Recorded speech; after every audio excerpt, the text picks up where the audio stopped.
Hello, grade 8. Are you fine? Today we are going to continue about the immunology in chapter 1, immunization, active versus passive immunization, and designing of vaccines.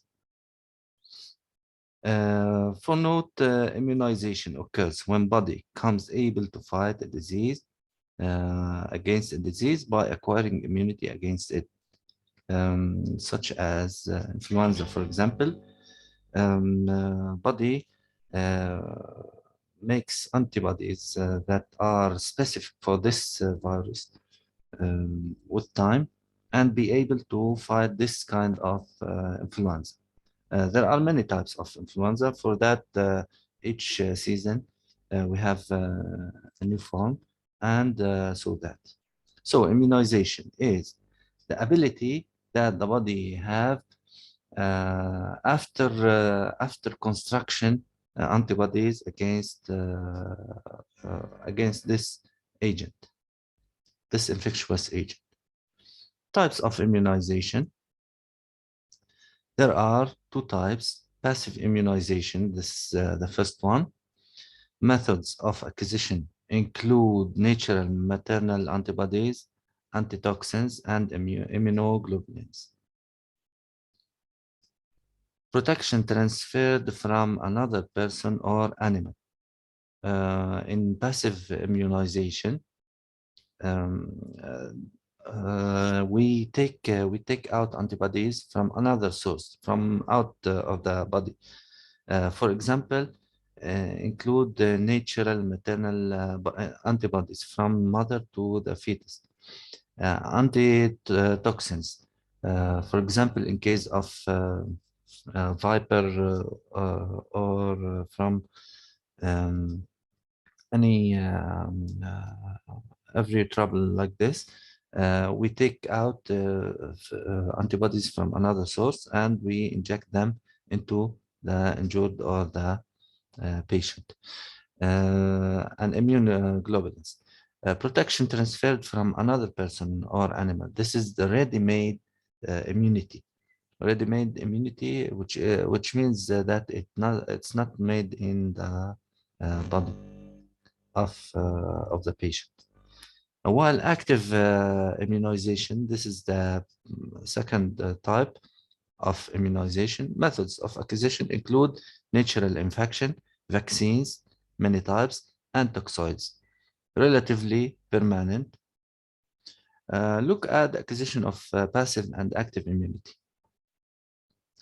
In case of passive immunity, the type and acquired through the passive immunity acquired from maternal antibody, immune globulins, and antitoxins.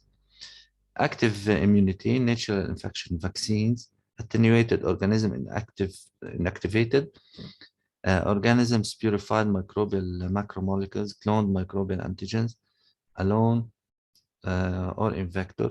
We will see them with details. Multivalent complex toxoid. Passive immunization. Let's start with this large title. It can occur naturally via transfer of maternal antibodies across placenta to fetus. This is the first type. Or by injection with performed antibodies. Human or animal antibodies can be used. Injection of animals' antibodies prevalent before vaccine. Effects are only temporary. This is not durable. Conditions warranting passive immunity.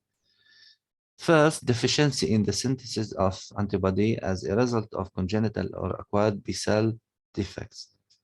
Second, susceptible person is exposed to a disease that will cause immediate complications. Time is the biggest issue. In case of tetanus, for example, in the risk of tetanus, we have no time, so we take antibodies, anti-tetanus, in order to fight this disease. Disease is already present. Common agents for passive immunization. For black widow spider bite, horse antivenin. For botulism, horse antitoxin.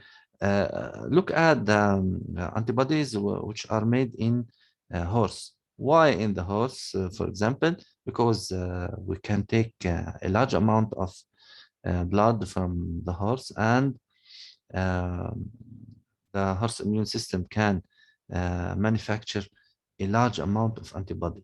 So we inject this kind of disease or bacteria or virus, for example, in the horse, and it makes immunity. So we take the blood from horse, and after filtration or extraction of antibody, we inject them in to the patient.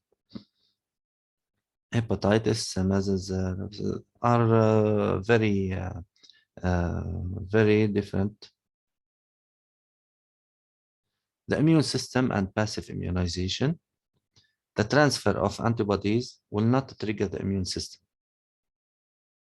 An amount which is injected, when it ends, nothing can change. There is no presence of memory cells. In case of active immunization, after clearing the body of an invading organism, the B cell retains memory of its target and rests until another infection occurs.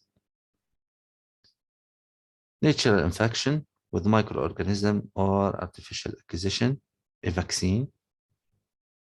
Both stimulate the proliferation of T and B cells, resulting in the formation of effector and memory cells.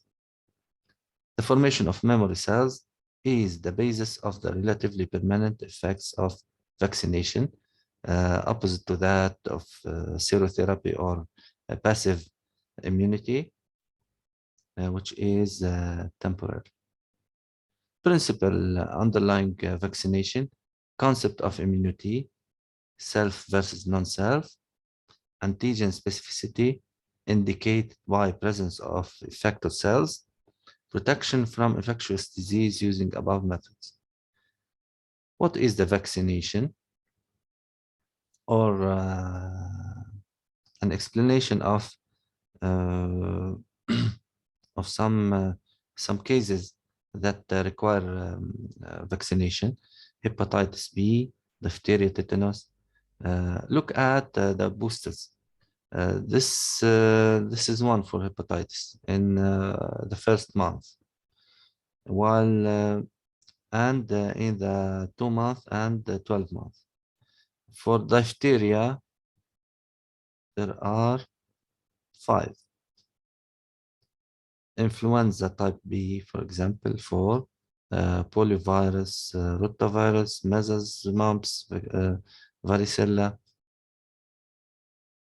Boosters, multiple inoculations are required.